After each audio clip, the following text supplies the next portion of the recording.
আসসালামু আলাইকুম ওয়া রহমাতুল্লাহ। গর্ভাবস্থায় একজন মায়ের শরীরে অনেক পরিবর্তন আসে। এই সময়ে কোমর ব্যথা, পিঠ ব্যথা বা পায়ে টান লাগা খুবই সাধারণ সমস্যা।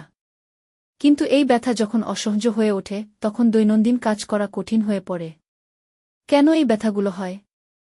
এটি কি বাচ্চার জন্য কোনো বিপদের সংকেত? আজকের ভিডিওতে আমরা জানব গর্ভাবস্থায় শরীরের বিভিন্ন ব্যথার কারণ এবং ঘরোয়া উপায়ে তা কমানোর কার্যকরী কিছু টিপস। তাই আপনাদের বলবো ভিডিওটি না টেনে শেষ পর্যন্ত দেখুন। ব্যথার প্রধান কারণসমূহ। ১ নাম্বার হচ্ছে ওজন বৃদ্ধি ও ভারসাম্য। গর্ভে বাচ্চা বড় হওয়ার সাথে সাথে মায়ের শরীরের ওজন বাড়ে এবং সেন্টার অফ গ্র্যাভিটি বা শরীরের ভারসাম্য সামনের দিকে ঝুঁকে পড়ে, যা পিঠ ও কোমরের উপর অতিরিক্ত চাপ সৃষ্টি করে। ২ নাম্বার হচ্ছে হরমোনের পরিবর্তন।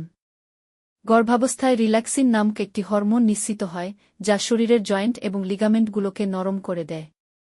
এটি প্রসবের জন্য শরীরকে তৈরি করলেও হাড়ের জোড়ায় ব্যথার সৃষ্টি করে। ৩ নাম্বার হচ্ছে পেশির টান। জরায়ুর আকার বাড়ার কারণে তা নিচের দিকের স্নায়ু বা নার্ভের উপর চাপ দেয়, ফলে পায়ে ঝিঝি ধরা বা ক্র্যাম্প হতে পারে। কোমর ও পিঠ ব্যথা কমাতে করণীয়। ১ নাম্বার হচ্ছে সঠিকভাবে শোয়া। সবসময় বাম কাতে শোয়ার অভ্যাস করুন। ২ পায়ের মাঝখানে একটি নরম বালিশ রাখলে কোমর ও পিঠের চাপ অনেক কমে যায়। ২ নাম্বার হচ্ছে ভারী জিনিস না তোলা। হঠাৎ করে ঝুঁকে কোনো ভারী জিনিস তুলবেন না। কোনো কিছু তোলার প্রয়োজন হলে হাঁটু গেড়ে বসে তারপর তুলুন। ৩ নাম্বার হচ্ছে সঠিক জুতো নির্বাচন। হিল জুতো পুরোপুরি এড়িয়ে চলুন। নরম এবং ফ্ল্যাট জুতো ব্যবহার করুন, যা শরীরের ওজনকে সমানভাবে ভাগ করে দেয়। পা ব্যথা ও ক্র্যাম্প কমানোর উপায়। ১ নাম্বার হচ্ছে ক্যালসিয়াম ও ম্যাগনেসিয়াম। শরীরে ক্যালসিয়াম বা ম্যাগনেসিয়ামের অভাব হলে পায়ে প্রচণ্ড টান লাগতে পারে। তাই নিয়মিত পুষ্টিকর খাবার এবং ডাক্তারের পরামর্শমতো সাপ্লিমেন্ট নিন। ২ নাম্বার হচ্ছে হালকা ম্যাসাজ। পায়ে ব্যথা হলে হালকা গরম তেল দিয়ে ম্যাসাজ করতে পারেন। এছাড়া ঘুমানোর আগে কুসুম গরম পানিতে পা ডুবিয়ে রাখলে আরাম পাবেন। ৩ নাম্বার হচ্ছে বেশি সময় দাঁড়িয়ে না থাকা।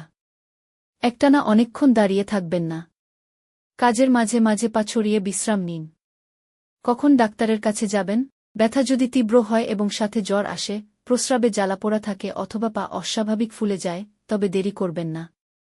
পরামর্শ: যেকোনো ব্যায়াম বা টোটকা শুরু করার আগে অবশ্যই আপনার বিশেষজ্ঞ ডাক্তারের সাথে কথা বলে নিন। সম্মানিত ভিউয়ার্স, মা হওয়া কষ্টের হলেও এটি পৃথিবীর সুন্দরতম অনুভূতি। একটু সচেতন থাকলে এই সময়টা আপনি অনেক বেশি উপভোগ করতে পারবেন। ভিডিওটি ভালো লাগলে লাইক দিন এবং অন্য মায়েদের সাথে শেয়ার করুন। আপনার গর্ভাবস্থার কত সপ্তাহ চলছে এবং আপনি কোথায় ব্যথা অনুভব করছেন আমাদের কমেন্টে জানান। আমাদের ২৩৬৫ জন সদস্যের পরিবারের অংশ হতে চ্যানেলটি সাবস্ক্রাইব করুন। আল্লাহ হাফেজ।